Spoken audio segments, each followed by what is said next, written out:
আমি তাকে ভাই মানি, আমরা তাকে খুব মানি, মানতে হবে ম্যাচটি দারুণ ছিল, তিনি সুমনকে জামাই হিসেবে মেনে নেন। তো এইরকম অনেক কথাই আমরা বলে থাকি এই মেনে নেওয়া শব্দটাকে প্রয়োগ করে। তো এই যে বাক্যগুলো বললাম, প্রত্যেকটি বাক্যের মধ্যে এই মেনে নেওয়া শব্দটা রয়েছে, কিন্তু এক একটি বাক্য দিয়ে আলাদা আলাদা অর্থ প্রকাশ পেয়েছে। তো আজকের ক্লাসে তোমাদের শেখাবো এই জাতীয় সেন্টেন্সগুলোকে তোমরা ইংরেজিতে কিভাবে বলবে। তো খুব মনোযোগ সহকারে ক্লাসটি দেখার চেষ্টা করবে, আর নতুন কেউ থেকে থাকলে অবশ্যই চ্যানেলটিকে সাবস্ক্রাইব করে রাখবে। তো শুরুতেই যে সেন্টেন্সটির কথা বললাম, আমি তাকে ভাই মানি, বা আমরা বলে থাকি আমি তাকে বোন হিসেবে মানি। তো এই যে মানা, তো এই অর্থে আমরা সেন্টেন্সটাকে কিভাবে বলবো? তো আমি মানি, সাবজেক্ট আমি, I regard, I regard him. I regard him as my brother. I regard him as my brother. অর্থাৎ আমি তাকে ভাই মানি বা ভাই হিসেবে মানি। তো এই সেন্টেন্সটাকে আমরা অন্য ভার্ব ইউজ করে বলতে পারবো। তো রিগার্ডের জায়গায় আমরা বলতে পারবো আই, এখানে রিগার্ডের জায়গায় কনসিডার, আই কনসিডার হিম। সেক্ষেত্রে আমরা অ্যাজ ব্যবহার করব না, I consider him my brother. তো বিষয়টা ক্লিয়ার করতে পারলাম। তো পরের সেন্টেন্সগুলো দেখার চেষ্টা করবে। আমরা তাকে খুব মানি, মানে খুব মান সম্মান দেই, শ্রদ্ধা করি, খুব মানি তাকে। তো এই সেন্টেন্সটাকে আমরা কিভাবে বলবো? তো এখানে সাবজেক্ট আমরা, we,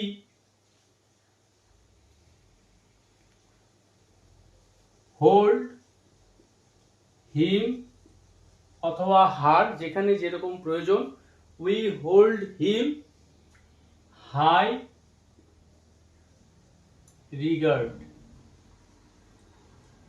we hold him high regard, অর্থাৎ আমরা তাকে খুব মানি। তো এই সেন্টেন্সটাকেও আমরা একটু অন্যভাবে বলতে পারি, উই রেসপেক্ট হিম এ লট, অর্থাৎ আমরা তাকে খুব মানি, রেসপেক্ট করি। তো উই রেসপেক্ট হিম এ লট, এভাবেও আমরা সেন্টেন্সটা বলতে পারবো। আর we hold him high regard. তো পরের সেন্টেন্স, মানতে হবে ম্যাচটি দারুণ ছিল, কালকের যে ম্যাচটি হয়েছিল ভারত পাকিস্তানের, দারুণ ছিল, মানতে হবে। তো এই যে মানা, অর্থাৎ মেনে নিতে হবে, স্বীকার করে নিতে হবে। তো এখানে আমরা সেন্টেন্সটার মধ্যে কি ভার্ব ব্যবহার করব? মানতে হবে it must be admitted, it must be admitted that, মানতে হবে যে, কি মানতে হবে? যে ম্যাচটি দারুণ ছিল, the match was great, it must be admitted that the match was great. তো এই সেন্টেন্সটা আমরা প্যাসিভ ভয়েসে বলেছি, তো অ্যাক্টিভ ভয়েসেও অনেক সময় বলা হয়ে থাকে। সেক্ষেত্রে উই মাস্ট অ্যাডমিট, সেক্ষেত্রে আমরা বলবো অ্যাডমিট। যদি আমরা সাবজেক্ট হিসেবে এখানে উই ব্যবহার করতাম, we must admit that the match was great, এভাবেও আমরা সেন্টেন্সটা অ্যাক্টিভ ভয়েসে বলতে পারি। পরের সেন্টেন্স, তিনি সুমনকে জামাই মেনে নেন, মানে এতদিন মানেননি, বেকার ছেলে, তো সুমনকে জামাই হিসেবে মেনে নেন, অর্থাৎ গ্রহণ করেন। তো এখানে আমরা ভার্ব হিসেবে কি ব্যবহার করব? তিনি মেনে নেন, হি অর শি। যদি আমরা প্রেজেন্ট পারফেক্ট টেন্সে বলি, হ্যাজ, এখানে ভার্ব হিসেবে আমরা ব্যবহার করব একসেপ্ট। তো প্রেজেন্ট পারফেক্ট টেন্সে গঠন করলে একসেপ্টেড, হি হ্যাজ একসেপ্টেড, কাকে? সুমনকে মেনে নেন কি হিসাবে? মেয়ের জামাই হিসেবে।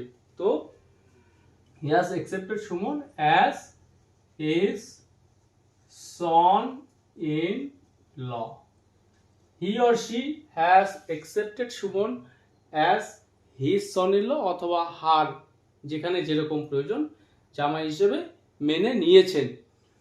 পরের সেন্টেন্স, আমরা এই প্রথা মানি না, মানে এই যে সামাজিক প্রথা, এটা আমরা মানি না, এক কথায় আমরা এটা ফলো করি না। তো এই সেন্টেন্সটাকে আমরা কিভাবে বলবো? তো negative sentence, we don't follow, we don't follow this, এখানে প্রথা, তো এর জন্য আমরা ইউজ করব practice. We don't follow this practice, অর্থাৎ আমরা এই যে প্রথাটা এটা আমরা মানি না। তো এখানে ভার্ব হিসেবে ব্যবহার করব আমরা ফলো। পরের সেন্টেন্স, আমি ভগবান মানি, মানে ভগবানের প্রতি আমার বিশ্বাস রয়েছে। এখানে মানি বলতে বিশ্বাস করি যে ভগবান রয়েছে। তো এই সেন্টেন্সটাকে আমরা কিভাবে বলবো? I believe in God, I believe in God, অথবা I believe that God exists, অর্থাৎ বিরাজমান, বিরাজ করেন। তো দুভাবেই আমরা সেন্টেন্সটা বলতে পারি, আই বিলিভ ইন গড অথবা I believe that God exists.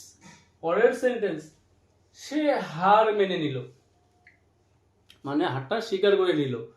তো সিম্পল পাস্ট টেন্সে রয়েছে। এই সেন্টেন্সটাকে আমরা কিভাবে বলবো? হি gave up, he gave up, তো গিভ আপের সেকেন্ড ফর্ম এখানে গেভ আপ।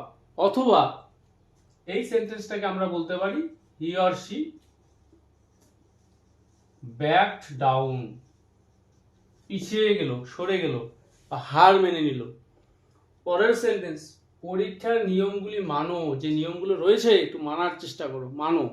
তো এখানেও আমরা ভার্ব হিসেবে ব্যবহার করব follow, follow the rules of the exam, follow the rules of the exam, অর্থাৎ পরীক্ষার যে রুলসগুলো রয়েছে, নিয়মগুলো রয়েছে সেগুলো মানো। পরের সেন্টেন্স, তিনি অবশেষে মেনে নিলেন, মানে রাজি হলেন। তো এই সেন্টেন্সটাকে আমরা কিভাবে বলবো? এখানে মেনে নেওয়া অর্থাৎ একমত হওয়া। তো এই সেন্সে যখন আমরা বলবো finally he agreed, finally agreed, অর্থাৎ তিনি অবশেষে মেনে নিলেন। কিছু মনে করো না বা মনে ধরো না। তো এই সেন্টেন্সটাকে আমরা কিভাবে বলবো? Don't take offence, don't take offence, অথবা এখানে আমরা বলতে পারি ডোন্ট টেক পার্সোনালি, অথবা আরো সহজভাবে বললে ডোন্ট মাইন্ড। তো কিছু মনে করবে না বা মনে ধরবে না, তো ডোন্ট টেক অফেন্স অথবা ডোন্ট টেক পার্সোনালি অথবা ডোন্ট মাইন্ড। তো ক্লাসটি যদি তোমাদের ভালো লাগে অবশ্যই ভিডিওটিতে একটি লাইক এবং ভিডিওটি শেয়ার করতে ভুলবে না।